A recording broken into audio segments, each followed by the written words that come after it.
ക്രിസ്തുവിലുള്ള സഹോദരീ സഹോദരന്മാരെ, വെനീസിലെ ഒരു പിരിമുറുക്കമുള്ള കോടതിമുറി ഒരു നിമിഷം സങ്കൽപ്പിക്കുക. ഷൈലോക്ക് ഉറച്ചുനിൽക്കുന്നു, തന്റെ കർശനമായ പൗണ്ട് ഓഫ് ഫ്ലെഷ് ആവശ്യപ്പെടുന്നു. തന്നെ കുടുക്കിലാക്കിയ ഒരു കരാറിന്റെ മുന്നിൽ അൻഡ്രോണിയോ നിസ്സഹായനായി നിൽക്കുന്നു. തുടർന്ന് ദി മർച്ചന്റ് ഓഫ് വെനീസ് നാലാമത്തെ പ്രവൃത്തിയെ പോർട്ടിയ എഴുന്നേറ്റ് കരുണയെക്കുറിച്ച് സംസാരിക്കുന്നു. സ്വർഗത്തിൽ നിന്ന് സൗമ്യമായ മഴ പോലെ പെയ്യുന്ന കരുണ, കൊടുക്കുന്നവനെയും സ്വീകരിക്കുന്നവനെയും അനുഗ്രഹിക്കുന്ന കരുണ. കരുണയില്ലാത്ത ശുദ്ധമായ നീതി ആവശ്യപ്പെട്ടാൽ നമ്മിൽ ആർക്കും അതിജീവിക്കാൻ കഴിയില്ലെന്ന് അവൾ മുന്നറിയിപ്പ് നൽകുന്നു. നാം എല്ലാം കരുണയെ ആശ്രയിക്കുന്നു. ഇത് വെറും സാഹിത്യമല്ല, ഇത് സുവിശേഷത്തെ പ്രതിഫലിപ്പിക്കുന്നു. മത്തായി 18 ഇന്നത്തെ സുവിശേഷത്തിൽ ദൈവത്തിന്റെ നീതി എപ്പോഴും കരുണയാൽ നിറഞ്ഞിരിക്കുന്നുവെന്ന് യേശു നമുക്ക് കാണിക്കുന്നു. 100 ആടുകളുള്ള ഒരു ഇടയന്റെ കഥ അദ്ദേഹം പറയുന്നു. ഒന്ന് വഴിതെറ്റിപ്പോകുന്നു. മനുഷ്യയുക്തി പറയുന്നു, 99 പേരെ സംരക്ഷിക്കുക, ഒന്നിനുവേണ്ടി പലരെയും അപകടപ്പെടുത്തരുത്. എന്നാൽ നല്ല ഇടയൻ വ്യത്യസ്തമായി ചിന്തിക്കുന്നു. അവൻ 99 പേരെ ഉപേക്ഷിച്ച് നഷ്ടപ്പെട്ട ഒരു ആടിനെ തിരയുന്നു. അവൻ അത് കണ്ടെത്തുമ്പോൾ ഒരിക്കലും അലഞ്ഞുതിരിയാത്ത 99 പേരെക്കാൾ അതിൽ സന്തോഷിക്കുന്നു. ദൈവം നമ്മോട് ഇങ്ങനെയാണ് പെരുമാറുന്നത്. നമ്മുടെ തെറ്റുകൾ എണ്ണുന്ന ഒരു നിർവികാരനായ ന്യായാധിപനുള്ള ദൈവം. ഏറ്റവും ദുർബലരെയും ഏറ്റവും ചെറിയവരെയും മറന്നുപോയവരെയും പിന്തുടർന്ന് അവരെ തോളിൽ ചുമക്കുന്ന ഒരു പിതാവാണ് അവൻ. പോർട്ടിയയുടെ വാക്കുകൾ കരുണയെ പ്രകാശിപ്പിക്കുന്നെങ്കിൽ യേശു തന്റെ മുഴുവൻ ജീവിതവും കരുണയോടെ ജീവിക്കുന്നു. ഈ സന്ദേശം ഇന്ന് നമ്മുടെ ലോകത്തോടും സംസാരിക്കുന്നു. പ്രത്യേകിച്ച് ശക്തമായ ബിസിനസ്സുകൾ കോർപ്പറേറ്റ് കുത്തകളെ പോലെ പ്രവർത്തിക്കുകയും ചെറിയ ആളുകളെ തകർക്കുന്ന തീരുമാനങ്ങൾ എടുക്കുകയും അവരുടെ ശബ്ദങ്ങൾ നിശബ്ദമാക്കുകയും അല്ലെങ്കിൽ ദരിദ്രരെ കഷ്ടപ്പെടുത്തുകയും ചെയ്യുന്ന സാഹചര്യങ്ങളോട്.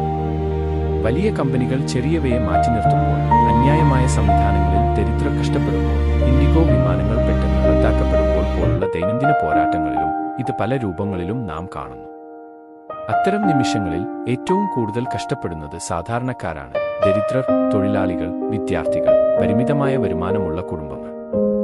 അവർക്ക് സമയം, വേതനം, പണം, അവസരങ്ങൾ എന്നിവ നഷ്ടപ്പെടുന്നു. അതേസമയം ശക്തർ സ്പർശിക്കപ്പെടാതെ തുടരുന്നു. സമ്പദ്വ്യവസ്ഥ മനുഷ്യ വ്യക്തിയെയും പൊതുനന്മയും സേവിക്കണമെന്ന് കത്തോലിക്ക സാമൂഹിക പഠിപ്പിക്കൽ നമ്മെ ഓർമ്മിപ്പിക്കുന്നു. ശക്തരുടെ ലാഭം മാത്രമല്ല, കോർപ്പറേറ്റ് ശക്തി പ്രാദേശിക ബിസിനസ്സുകളെ തുടച്ചു നീക്കുകയോ ദുർബല കുടുംബങ്ങളെ മാറ്റി നിർത്തുകയോ ചെയ്യുമ്പോൾ അത് ശക്തരും സുഖകരവുമായ 99 ആടുകളെ സംരക്ഷിക്കാൻ ഏറ്റവും ദുർബലമായ ആടുകളെ ഉപേക്ഷിക്കുന്നതിന് തുല്യമാണ്.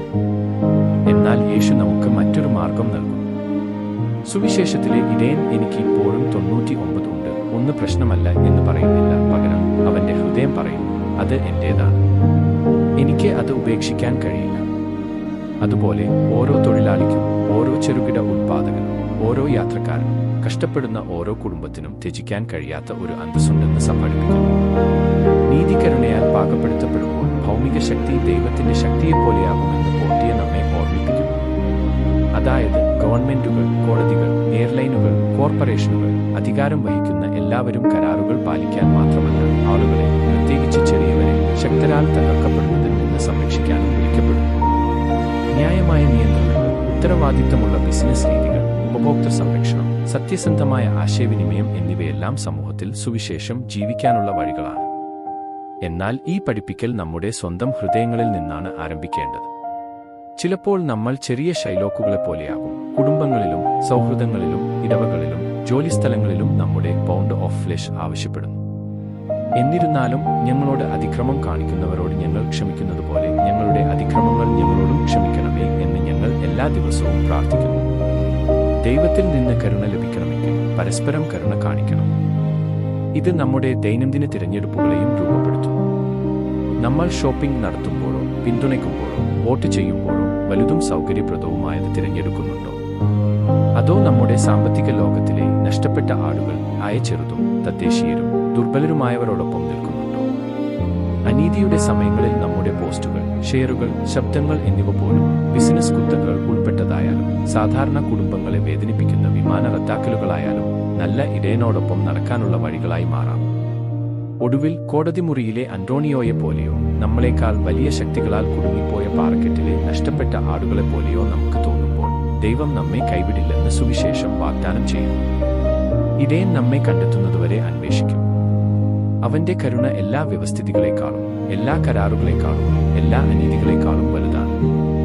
അതുകൊണ്ട് ഇന്ന് പോർട്ടിയയുടെ വാക്കുകൾ പോലെയും അവിടുത്തെ സ്വന്തം തിരുഹൃദയത്തിന് സമാനമായ ഹൃദയങ്ങൾ, നീതിയെ സ്നേഹിക്കുന്ന എന്നാൽ എപ്പോഴും കരുണയാൽ അതിനെ രുചികരമാക്കുന്ന ഹൃദയങ്ങൾ നൽകാൻ നമുക്ക് കർത്താവിനോട് അപേക്ഷിക്കാം.